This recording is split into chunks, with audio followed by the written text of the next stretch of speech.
Bonjour mes amis.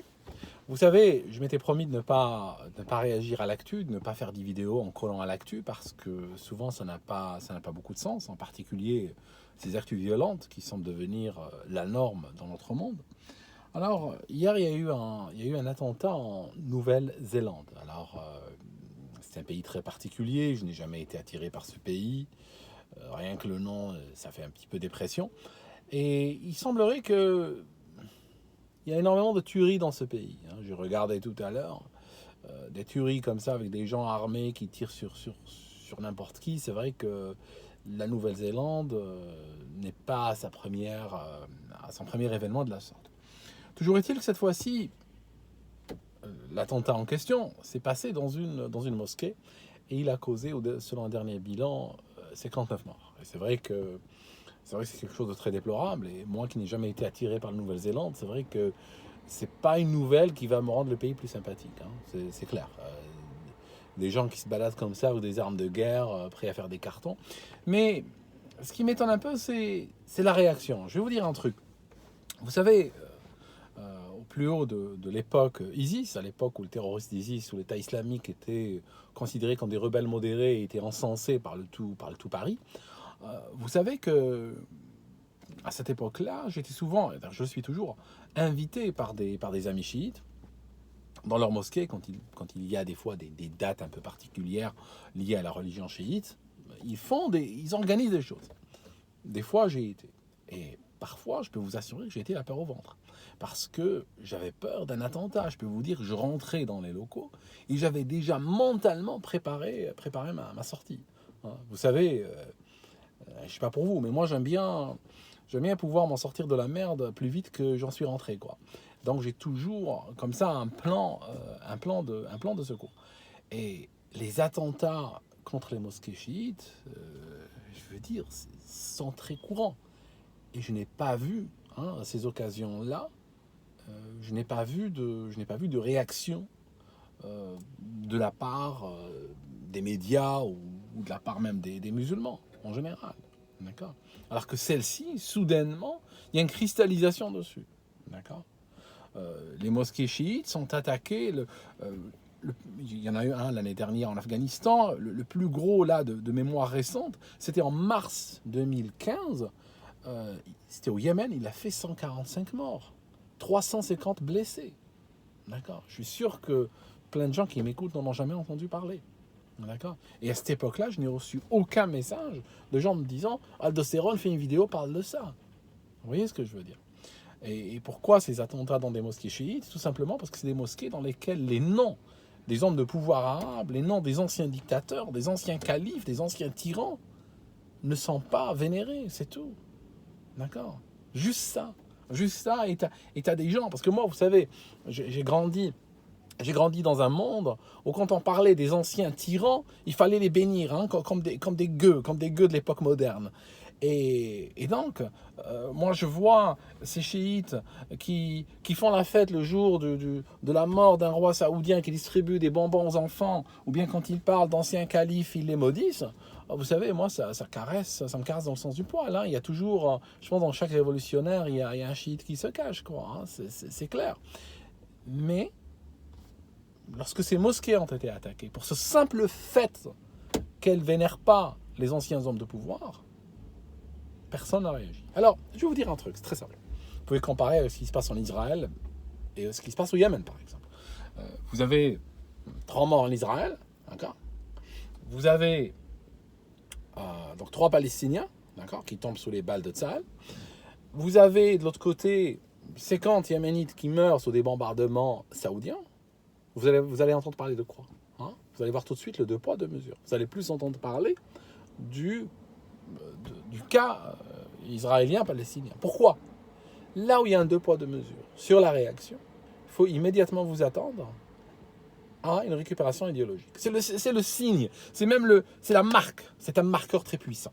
Quand on a une indignation à 2 vitesses, quand on a une indignation qui semble à géométrie variable, c'est que nous sommes mus, c'est que nous sommes conduits par une idéologie. D'accord. Et que même cette indignation au départ n'est pas sincère. Je vous donne un exemple simple. Lorsqu'il y a eu l'attentat de Nice, 14 juillet, lorsque ce camion fou, hein, pas tout seul le camion fou, hein, a roulé sur des gens, y compris des enfants qui étaient en train d'acheter des bonbons dans un stand, d'accord? Et des enfants ont été écrasés, écrabouillés par ce camion-là. Les images ont été cachées. Les images n'ont pas été montrées. Pourtant, on a un accident de barque en Turquie. Vous vous rappelez cet enfant avec le short rouge? Donc ce pauvre enfant se noie dans un accident de barque causé par l'imprudence de son propre père. Son père, t'as envie de voyager avec ton enfant, ma foi, que ce soit pour immigrer ou pour touriste ou pour peu importe. Tu fais comme tout le monde, je veux dire, tu demandes un visa, tu demandes un passeport, je sais que c'est embêtant, je sais que c'est casse-pied, je sais que... Et en plus, nous sommes en Turquie, je veux dire, obtenir des faux papiers de travail, des fausses attestations bancaires et tout, je veux dire, tu achètes ça au marché, quoi, au souk, tu aurais pu demander un visa, et puis aller en Europe, même si tu avais envie d'émigrer, ma foi. Non, il risque la peau de son fils, il le met dans une barque, il se noie, n'est-ce pas? Après, les journalistes arrivent, ils ramassent l'enfant et le déplacent dans un endroit où la photo serait peut-être, où ils ont un meilleur cadre, prennent la photo, et soudainement, on a une indignation en géométrie variable. Soudainement, cette photo fait le tour de l'Europe, et l'Europe a sacrifié je ne sais pas combien de ces femmes, combien de ces hommes, sur la foi de cet enfant mort. D'accord? Parce que l'Europe est complètement désarmée quand il s'agit d'émotions. D'accord? Je peux comprendre une émotion tout à fait légitime causée par un enfant impliqué dans un accident, dans un certain contexte, un certain narratif. Je peux comprendre. Cela dit, un pays comme l'Allemagne, sur la foi de cette image, a offert des milliers de ces femmes aux violeurs et la police a même couvert les violeurs. D'accord? Les terroristes sont passés. Je ne vous parle pas des problèmes sociaux, je ne vous parle pas de l'aggravation, d'accord, qui va être subie probablement pendant des décennies, pendant des générations. Tout cela parce que Frau Merkel a vu une photo dans un journal. D'accord? Elle n'a pas su gérer ses émotions. Et l'Occident est devenu comme ça. D'accord? Hein, l'Occident, à l'époque où il a bombardé Dresde, il a massacré des centaines de milliers d'Allemands. Hein, je veux dire, jusqu'à maintenant, les Allemands n'osent même pas en parler. Hein. Tu sors ça dans un café allemand, je veux dire, il y a tout le monde qui fuit. Hein. C'est le vide. D'accord? Pourtant, merde, quoi. Je veux dire, je suis algérien, moi je regarde la Deuxième Guerre mondiale, je vois un bombardement complètement inutile où il y a des populations civiles qui ont été massacrées littéralement, un petit peu comme les bombes atomiques au Japon. Je sais que le Japon, je sais qu'ils ont commis des saloperies, des horreurs, tout ça. Mais cela dit, aller bombarder des civils, je suis désolé. Moi j'ai envie d'en parler. Les mecs, ils prennent la fuite, littéralement. Tu ne trouves pas un interlocuteur valable dans ce chapitre-là. Donc, à l'époque où les Occidentaux étaient en train de se massacrer parmi, c'est vrai que là, ils n'étaient pas trop dans l'émotion. Et puis, soudainement, depuis 20, 30, 40 ans, ils ressemblent à une sorte de vieille incontinente. Je suis désolé, si tu es vieille incontinente, il n'y a aucune notion de manque de respect pour toi. Mais ce que je cherche à dire, c'est que quand une nation entière verse là-dedans, c'est terminé, c'est la mort, mes amis. Alors, on a accusé qui de cet attentat de Nouvelle-Zélande? On a accusé Trump qui l'a appris en se réveillant le matin, je veux dire, comme tout le monde. On a accusé, il y a eu Chelsea Clinton, je veux dire, plus progressiste.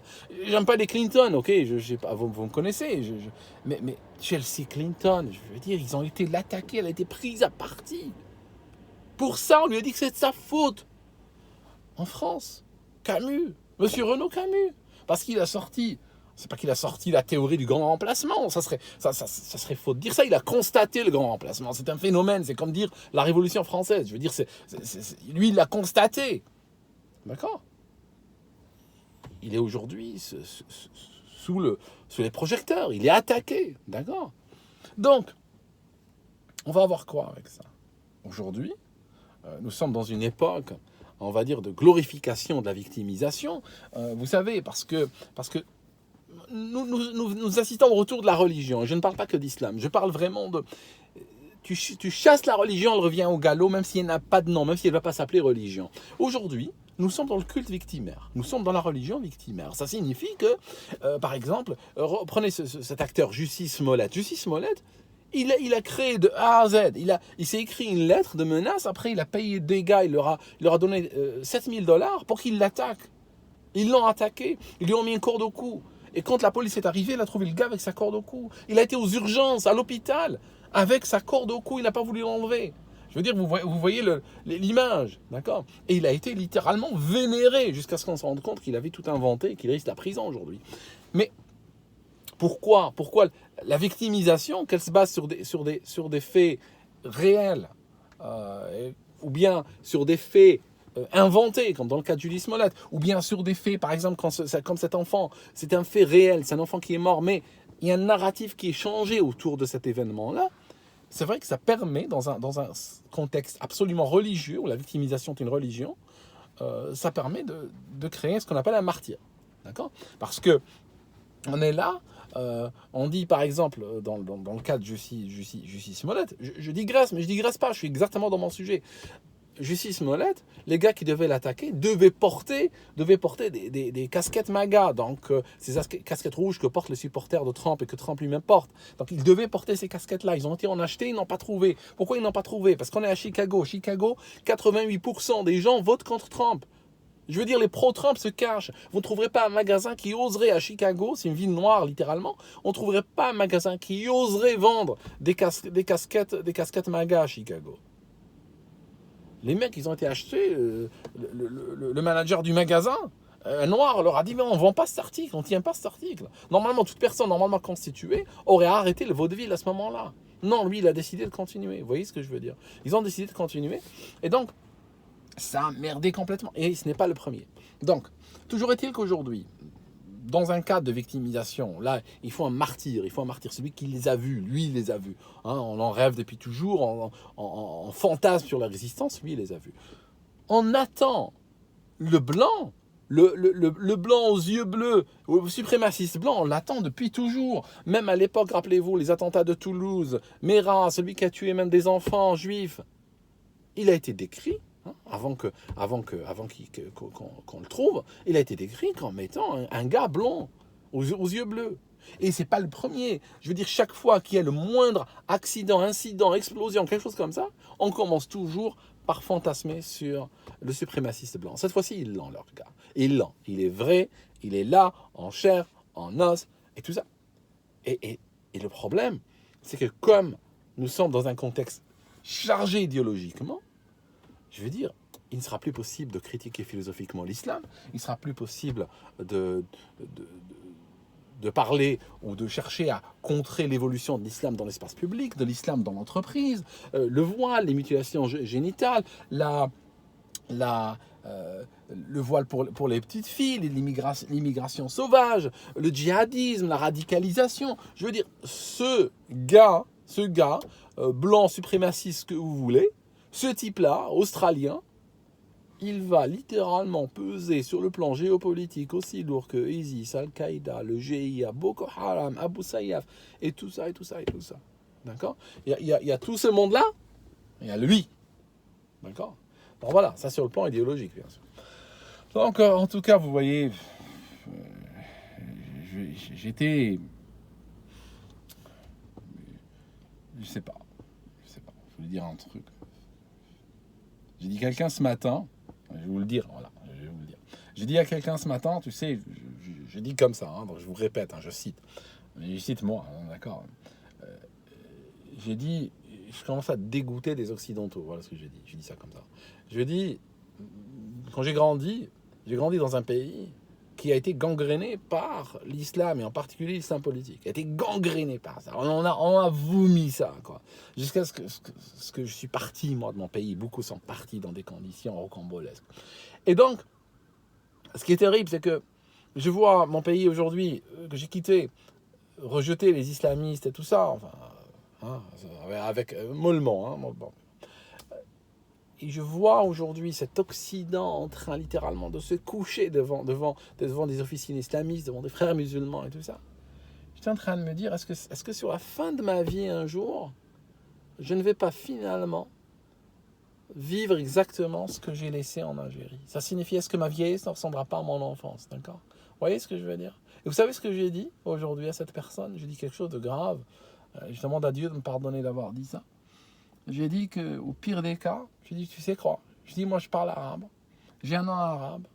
Au pire des cas, je me convertis à l'islam, je mets la baya, je mets la barbe, et voilà, je deviens un munafir, je deviens ce qu'on appelle un hypocrite. Je deviens un type, voilà, je deviens musulman, et puis fuck off, quoi. Et puis voilà, cet Occident de merde, voilà, moi je parle arabe, je peux réciter plusieurs sourates du Coran, je peux réciter des hadiths, je peux te dire un truc, je peux passer pour un islamiste, parfait.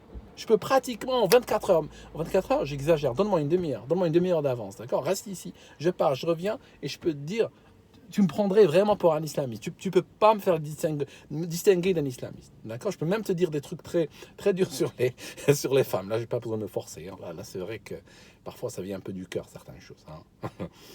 Enfin, j'ai un petit côté comme ça. Vous savez, c'est